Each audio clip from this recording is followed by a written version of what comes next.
Gandang hapon mga kadistri. Welcome sa isa na namang episode ng Luto ni RP sa FB. Yan. And syempre kasama si Audrey. Ngayon ang dish natin for this week ay nahirapan nga ako dito kasi okay. Ang dish for the week natin ay caldereta, beef caldereta.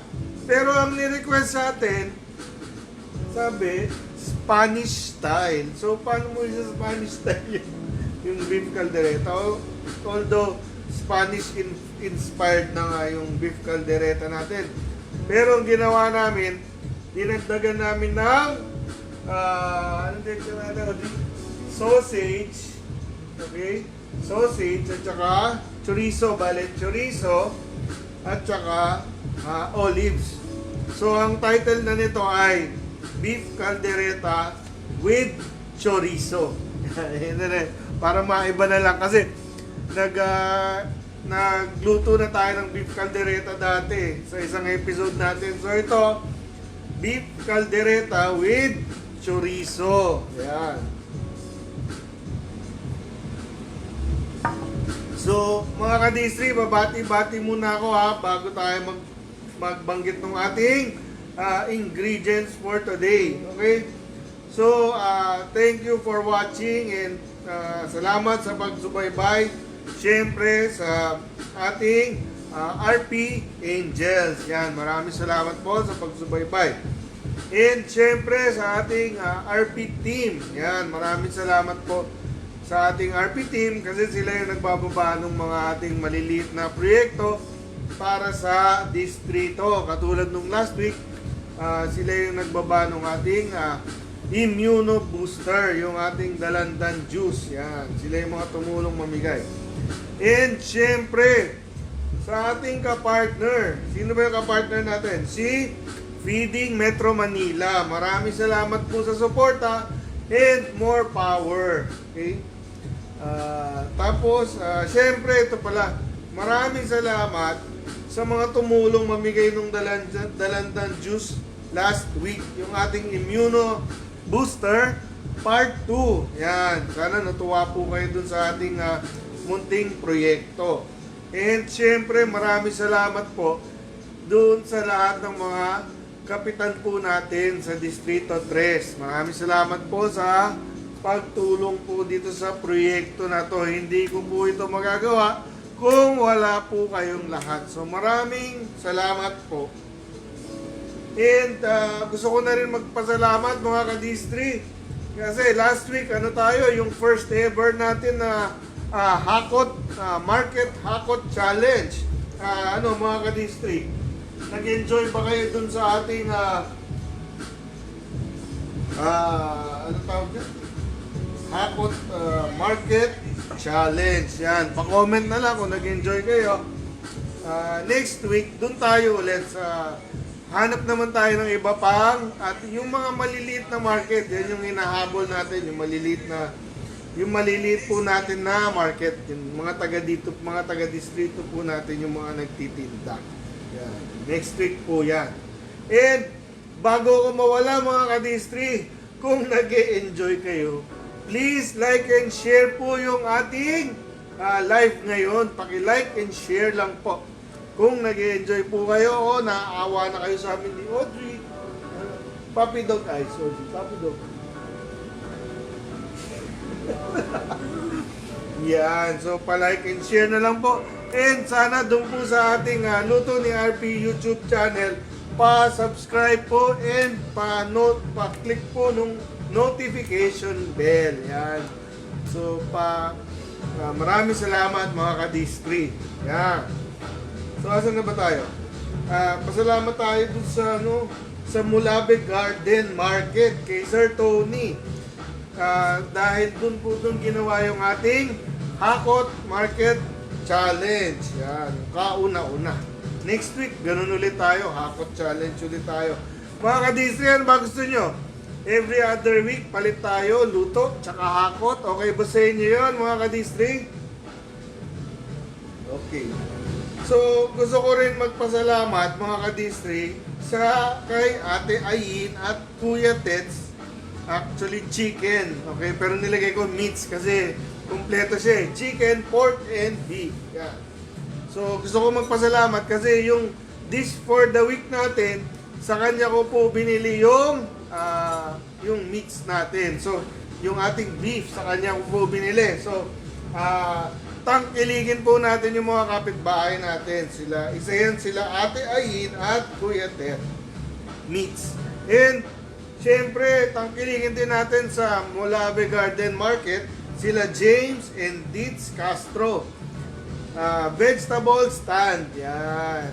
Doon natin binili naman yung ating mga veggies para dito sa ating lulutuin para sa ating kadistri. And thank you for watching kay Arman, kay cousin Arman, thank you for watching.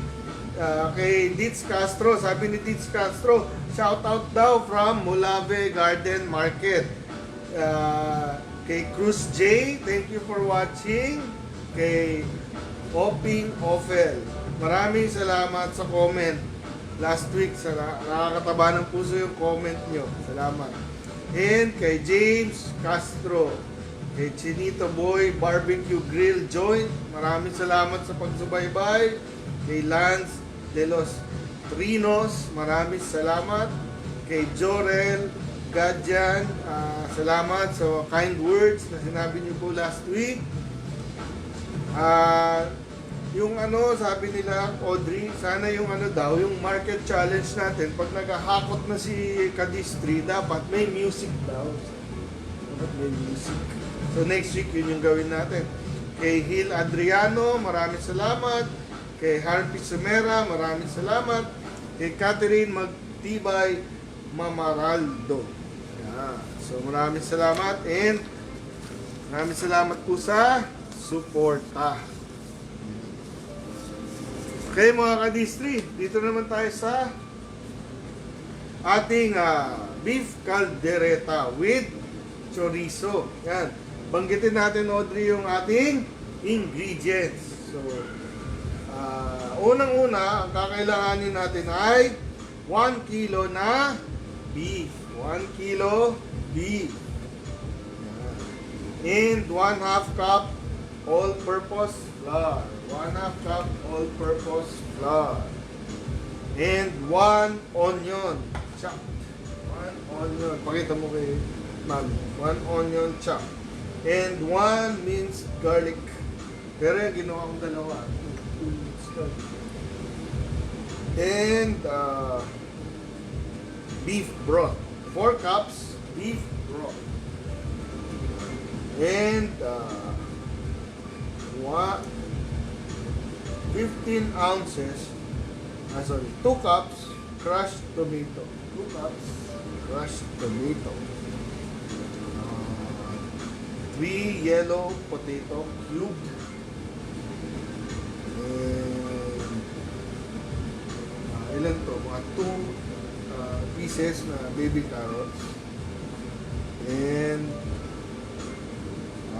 1 teaspoon dried basil. 1 teaspoon dried basil.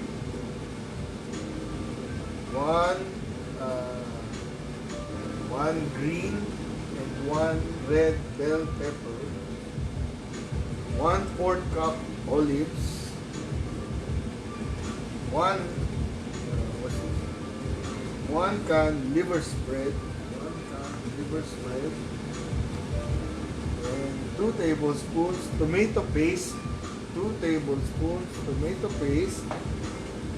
1 teaspoon fish sauce. 1 teaspoon fish sauce. 1 teaspoon chili flakes. Ito na yung chili flakes. 1 teaspoon chili flakes. And salt and pepper to taste. Yan mga kadistri ang ating ingredients. Okay. So, ang unang-una natin gagawin mga kadistri, i-coat natin yung beef natin sa ating flour. So, lagay ka. Okay. Ngayon, I-coat mo ng flour. Wala, i-mix mo siya. Okay.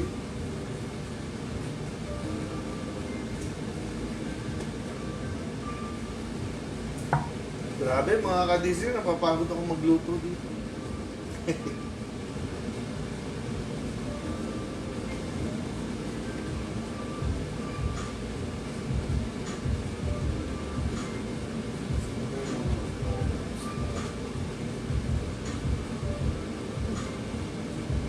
Okay. Pag well coated na siya mga kadistri, okay na yan. So ang next natin gagawin, so okay na yan, paghintayin natin, tambay-tambay muna siya dyan. Ang next, gisahin muna yung ating onion, garlic, wash ka muna. Gisahin natin yung ating onion, garlic, and chorizo.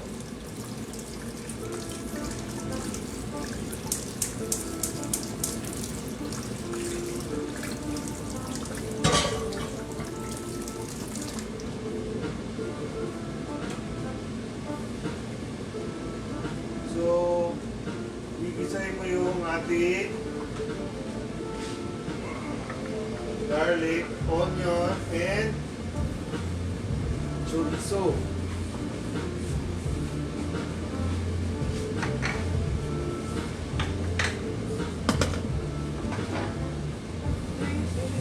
Ay. Try kaya natin, Audrey, yung ano.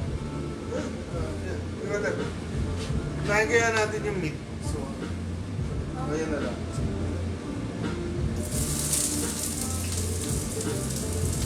Good.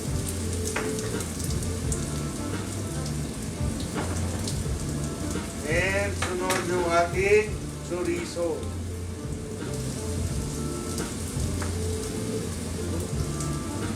Yan. Bango agad. Grabe, Audrey. Yung bango agad. Mag-enjoy yung ating kadistri na makakakuha nitong caldereta with chorizo. Ano tingin nyo mga kadistri? Masarap ba yan pag caldereta with chorizo?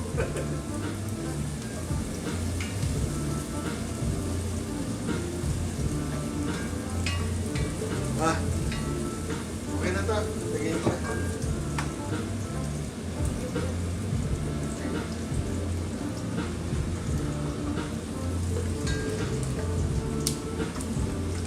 Tapos lagyan na natin yung ating beef.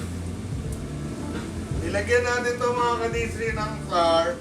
Ngayon yung magpapatiken ng ano natin, nung ating sauce. Ngayon yung tutulong na magpatiken ng ating sauce.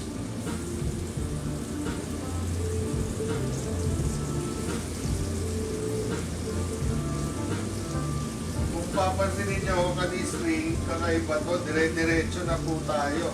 Kung sunod dito, ilalagay na natin yung ating mga liquid, yung ating beef broth, yung ating beef broth, tapos yung ating tomatoes, yung ating crushed tomatoes, ilalagay na natin. Once na i-brown yan yun. Okay. Bati-bati muna tayo.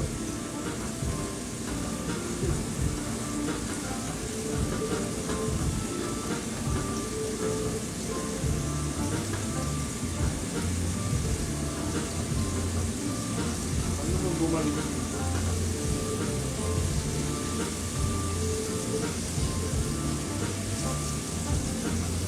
Sabi ni Chibi Beers, patikim daw si Ditz Castro. Sana matikman din ang luto mo, Konsi. Alam mo, Ditz, yung vegetables na to galing sa'yo. Ay, si Tita Elvira Bautista. Sabi, how are you? Hi, Tita Elvira. Okay lang po kami. Kinakabahan, baka mamaya hindi masarapan yung kadisri natin. Sana masarapan. Sabi ni Kuya Andrew, go dad daw, go dad. Hello, go all. Tapos, mahirap pala magbasa dito mga ka-distri sa page. Yan, nahanap na si Andrew. Yan, may lakad si Andrew. Hindi siya nakasama ngayon. Pero next week, hindi ko alam kung pwede siya sumama dun sa ating hakot challenge. Sana pwede. Si Ding Napoles, sabi niya magandang hapon. Magandang hapon, Ding. Ay, Ding. Belated happy birthday. Sana nag-enjoy ka. Si Hilda Olea. Hi! So thank you for watching. Gustahin natin si Audrey. Yan, bango na. Bango na.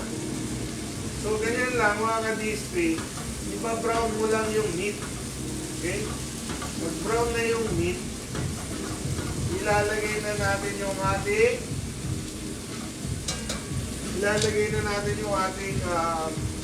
beef broth. Okay? Paglagay ng beef broth at saka yung crushed tomato, ilalagay naman natin yung mga ating pampalasa. Okay? So, tingin ko pwede na yan.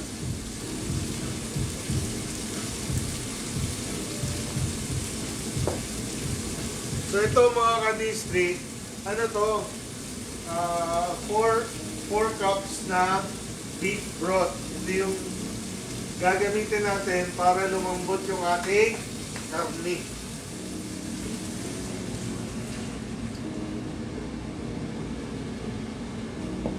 You want me to put that? Tapos ilalagay ni Audrey ngayon yung ating tomato, crushed tomato. Okay. Yan. Tapos, pwede mo na ilagay ito. Isa-isahin mo na to. Lagay naman natin yung ating tawag dito, liver spread. Pagkatapos, yung tomato paste. So mga ka-distri, ganun lang. Basta alam nyo lang naman yung step by step pag nagluluto. Napakadali lang. Diba mga ka-distri? So, lagay natin yung ating basil. Dried basil.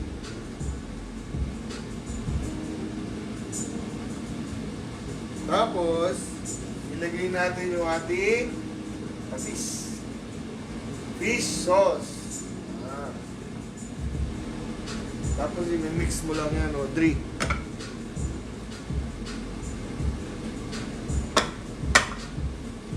And yung ating last na sa aromatics natin, yung ating chili flakes.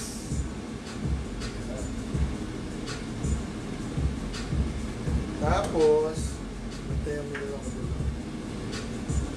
ngayon, halo mo lang, tapos takpan mo na siya. I-high muna natin mga ka-distri yung stove natin, i-high natin kasi hintayin natin kumulo. Pag kumulo niya, ilo-low naman natin mga ka-distri. Okay? Pag nilow natin siya, after 1 hour, idadagdag natin yung ating bell pepper. After 1 hour, dadagdag natin yung ating bell pepper. Okay? Okay. So sabihin natin 1 hour na mga ka-distri. So, idadagdag natin yung bell pepper natin.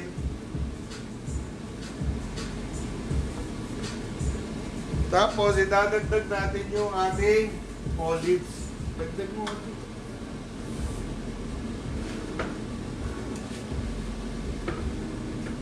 Olives. Very good. Don't speak. Don't speak. Lagyan mo muna yan. Potato and siguro half lang muna. Tapos, ilagay natin yung ating potato, okay, and carrots, okay.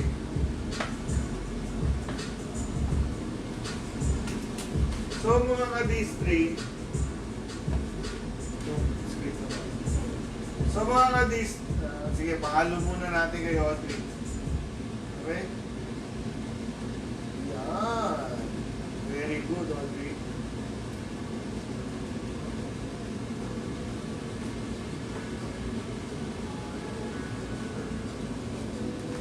Ang mga kadistri, shout out to Salvacion family. Yan. Thank you for watching. Joy Salvacion.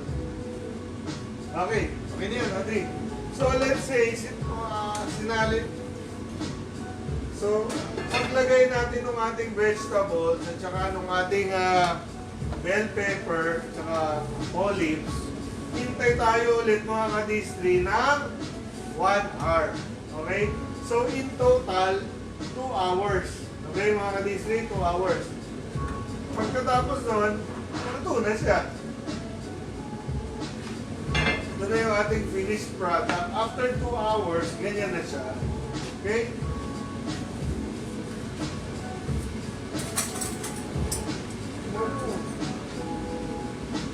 Niluto ko na kasi ito mga kadistri kaninang umaga. Kung naalala nyo, may picture doon na nakapagtulog pa ako. Kasi niluluto ko yung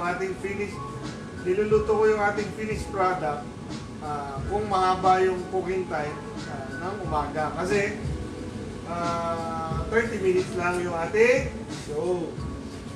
Tingnan natin.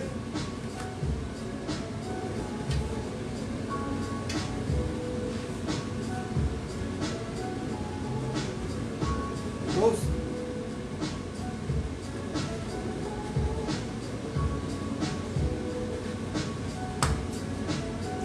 Good. Sarap siya, mga ka-distri.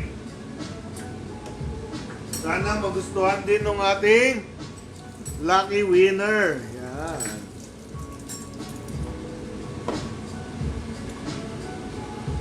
Sarap. So, ganun lang kadali mga ka-distri ang kaldereta. Dati, naggawa na tayo dati. So, ginawa namin, nilagyan namin ng olives tsaka ng chorizo. Yan, mga ka-distri. Sarap tong kape, ha?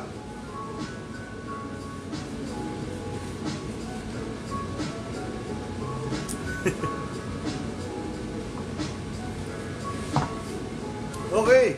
So, mga ka-distri, banggitin na natin yung ating lucky winner nung ating dish for the week.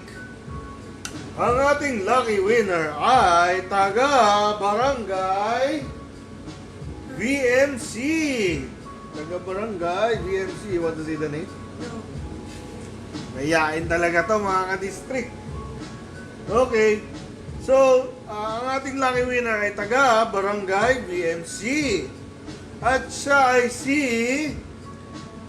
Medyo mahaba yung pangalan.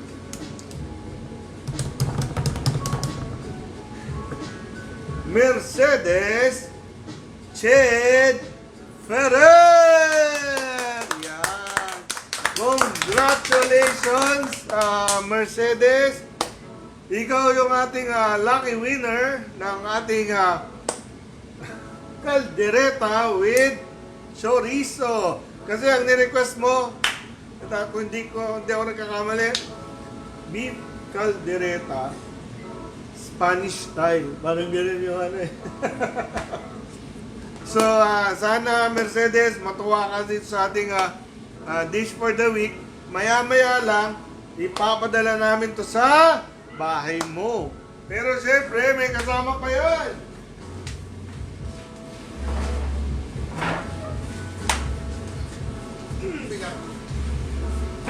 Okay. Okay, mga ka-distri. So, meron pa tayong mga grocery items para kay Mercedes. Ano ba itong mga grocery items na to? Merong sardinas,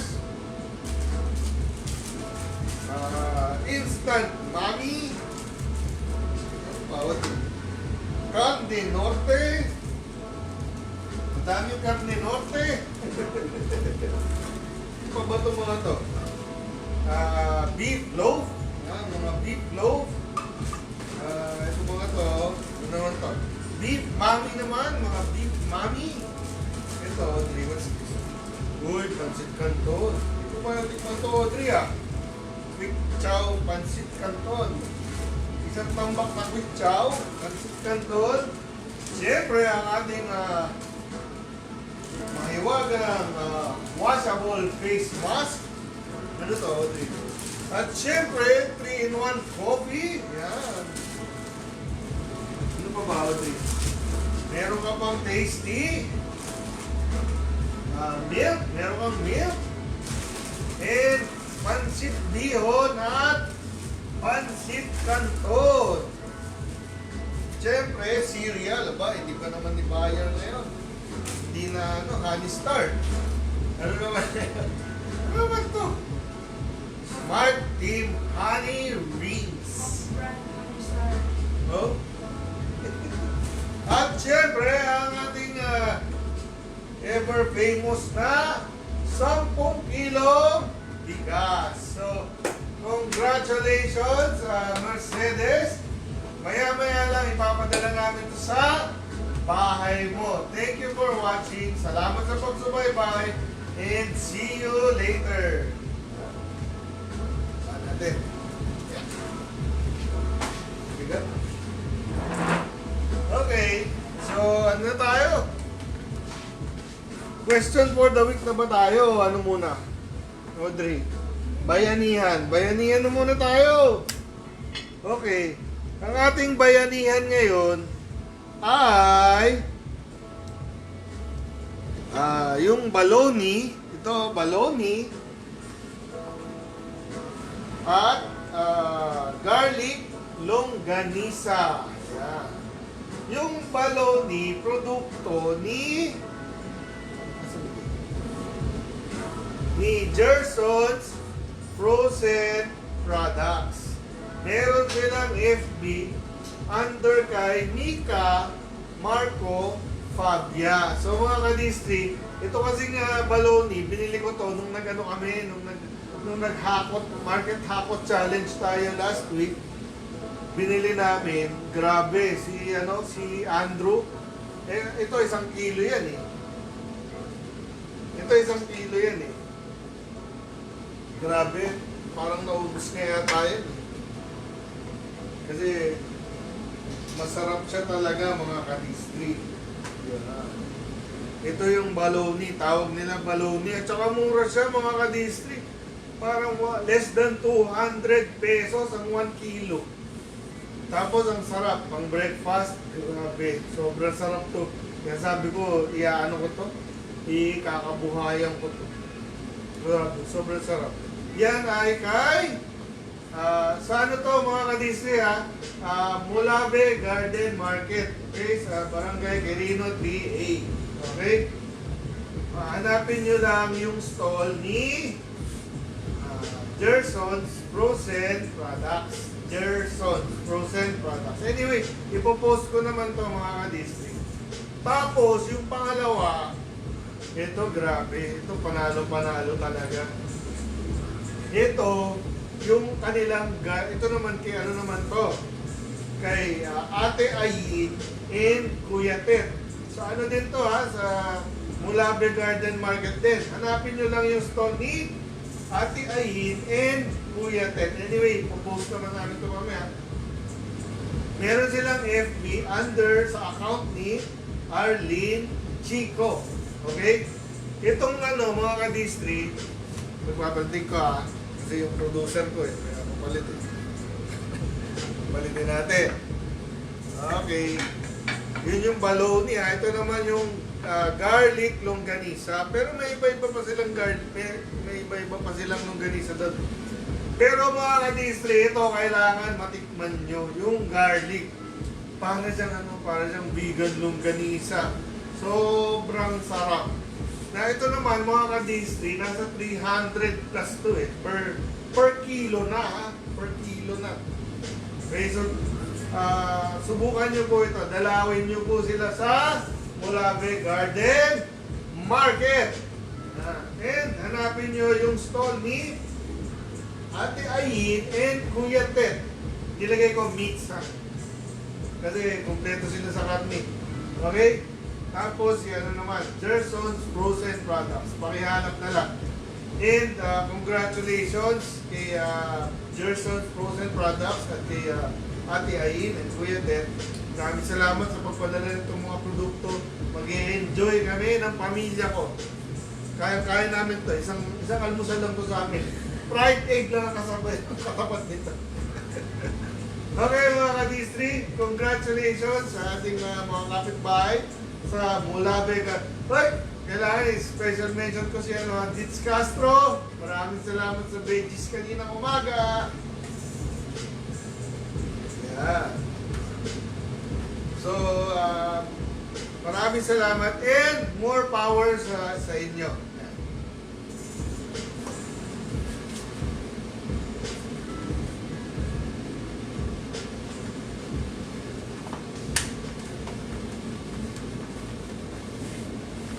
Yan mga ka-DS3, subukan nyo talaga yon. Kailangan ko lang i-comment, sorry mga ka-DS3 kailangan ko lang i-comment yung Mulave Garden Market. Sobrang linis. Grabe. May pa, may temperature, automated na temperature, tapos may alcohol kagad doon sa entrance. Sobrang galing, sobrang galing. Okay mga ka-DS3, doon na tayo sa pinakahihintay na question for the week. Ano ba ang mechanics ng ating question for the week? Magtatanong kami ng question and ipopost nyo po dyan sa comment section itong live natin yung correct answer. Yung first 5 na makakapagbigay ng tamang sagot ay mananalo ng mahiwagang load. At yung second 5 naman ay mananalo ng mahiwagang, ano ba tawag dito? Face mask. Nalilito ako dun sa face shield, sa face mask. Mananalo ng face mask. Yan. Washable face mask. And yung pang 11 na magbibigay ng tamang sagot ay mananalo ng 1 kilong baloney. And yung pang 12, mananalo ng 1 kilong garlic longganisa. Kasi mga ka-district, gusto ko ipatikim sa inyo itong mga produkto na to kasi hindi ako mapapahiya. Yan. Okay? So mga ka-district, good luck. Sagot-sagot na. Okay mga ka-D3, dyan na po nagtatapos ang ating programa. Mga ka-D3, huwag nyo kalimutan na please like and share yung ating live. Yung ating live ngayon, please like and share, please. And isa pang please subscribe naman po tayo dun sa Luto ni RP sa YouTube. Mga ka-D3. Okay, mga ka-D3, ipag-pray natin, ang last words ko na lang mga ka-district, ipag-pray po natin. Ay, hindi ba ako nag-question? Ay, sorry. Ano ba yan? Okay, sorry. Ang question natin ay, hindi pala ako nag-question. Ang question natin, ngayong buwan ng March ay blank Prevention Month. Okay? Ngayong buwan ng March ay blank Prevention Month. Ano ba yun? Ano yung sagot? Napakahirap niyan. Mga ka-D3, pasensya na. Nalilito na ako. Wala kasi si Andrew. Si Andrew may kasalanan niyan. Sisihin natin si Andrew. Kasi wala siya dito. Okay. So, yun lang yung question for the week natin. Ngayong buwan ng March ay blank Prevention Month. Can you check kung may sumalagot na? Tama naman yung sagot. Okay mga ka-D3, magla-last words na talaga ako. Yan. Ang last words natin ay, mga ka-D3, pag-pray po natin na huwag lumala yung sitwasyon ng ating COVID pandemic sa ating lugar. Paano ba mangyayari yun mga ka-D3? sundin po natin yung ating mga health protocols. Yan. Ikaw, ilan taon ka na ba, Audrey? 11. So, hindi ka pa pwede lumabas. Okay? Kasi, ang pwede lumabas ay kailangan more than 15. Ha? More than 15 years old. Okay? At saka mga ka-distri, paalala ko lang ha, sa Monday is March 15, sweldo. Hindi. Sa Monday, March 15. Yung ating bagong anong tawag doon? Curfew. May bago tayong curfew sa Monday. Ang curfew natin is from 10 p.m. to 5 a.m. Sundin po natin mga ka-distri. Huwag po nating baliwalain itong pandemya na to. Alam ko nakakasawa na sa bahay, pero hanggat wala pa po yung vaccine, medyo tsaga-tsaga muna tayo mga ka-distri. Okay? So ipag-pray natin na sana dumating na ang ating mga vaccine and ma-vaccinate na tayo. Pero pag na-vaccinate na, it doesn't mean na pwede nang wag mag-ingat. Ingat pa rin po tayo kahit ma-vaccinate na. So mga ka-distri, maraming salamat sa pagsubaybay. Kita-kita po tayo next week. Next week, yung poster namin mamaya, siguro tomorrow, kahit heart lang. Kasi bukas, next week, tayo? Hakot Challenge. Yan mga ka-distri. Hanap naman tayo ng bagong palengke natin sa distrito. Yan. So maraming salamat sa pagsubaybay mga ka-distri. See you next week, 2 p.m. Every Friday. Ito po si Robert Pacheco, ang inyong partner sa serbisyo. Siyempre kasama si Audrey. See you!